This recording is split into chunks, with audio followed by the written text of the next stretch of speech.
नई Delhi, PTI. G20 समर्थ 2023 रूस और पश्चिमी देशों ने जी20 शिखर सम्मेलन में अपने अपने रुख की पुष्टि करने का दावा किया है।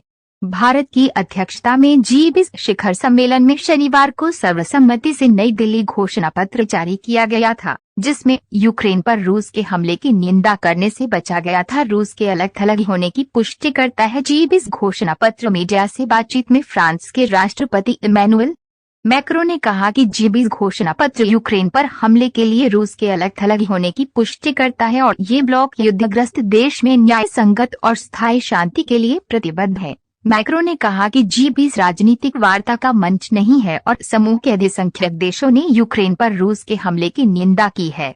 उन्होंने कहा कि जी20 अध्यक्ष के रूप में भारत ने दुनिया को एकता और शांति का संदेश देने की पूरी कोशिश की, जबकि रूस अभी भी यूक्रेन के विरुद्ध अपनी आक्रामकता जारी रखे हुए है। फ्रांसीसी राष्ट्रपति ने कहा कि घोषणा में संप्रभुता और क्षेत्रीय अखंडता के सिद्धांतों को बनाए रखने की आवश्यकता का उल्लेख किया गया है और सभी देशों से क्षेत्रों पर कब्जे के लिए बल की धमकी या उपयोग से परहेज करने का आह्वान किया गया है। वहीं एक अलग प्रेस कॉन्फ्रेंस में रूस के विदेश मंत्री सर्गेई लावरोव ने कहा कि विकासशील देशों के प्रयासों के कारण पश्चिम जी20 का यूक्रेनीकरण करने में विफल रहा। हालांकि रूस और पश्चिमी ताकतों दोनों ने घोषणा पत्र में यूक्रेन संघर्ष से संबंधित पाठ पर आम सहमति बनाने के लिए भारत की सराहना की। ग्लोबल साउथ के प्रतिनिधियों को एकजुट करने में कामयाब हुआ भारत। लावरोव ने कहा कि भारत जी20 के इतिहास में पहली बार ग्लोबल साउथ के प्रतिनिधियों को एकजुट करने में कामयाब हुआ है। उन्होंने कहा कि यूक्रेन में जो कुछ चल रहा है उसकी जी20 के विकासशील देशों के पास सही तस्वीर है। लावरोव ने आरोप लगाया कि यूक्रेन शासन ने अपने देश की क्षेत्रीय अखंडता को खुद ही नष्ट कर दिया है। जी20 में सहयोग की बुनियाद को हिला रहा यूक्रेन में रूस की आक्रामकता। एक अन्य प्रेस कॉन्फ्रेंस में जापान के प्रधानमंत्री फुमियो किशिदा ने कहा कि यूक्रेन में रूस की आक्रामकता जी20 में सहयोग की बुनियाद को हिला रही है। इसके अलावा ये खाद्य और ऊर्जा की कीमतों में लंबे समय तक वृद्धि जैसे कारकों के माध्यम से विश्व अर्थव्यवस्था पर भारी प्रभाव डाल रहा है।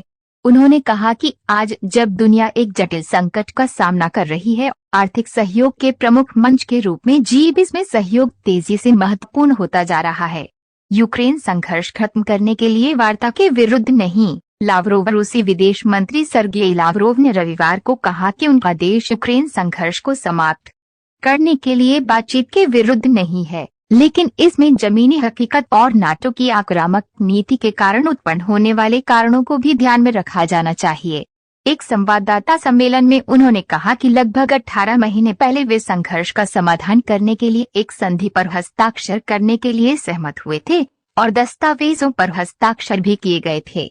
उन्होंने पश्चिम पर इसमें बाधाएं पैदा करने का आरोप लगाया। इसी तरह से लेटेस्ट न्यूज सुनने के लिए दूरदृष्टि न्यूज चैनल को सब्सक्राइब करें तथा वीडियो को लाइक करें व अपने सभी दोस्तों को शेयर करें, जिससे सभी को जल्द से जल्द जानकारी प्राप्त हो सके। जय हिंद।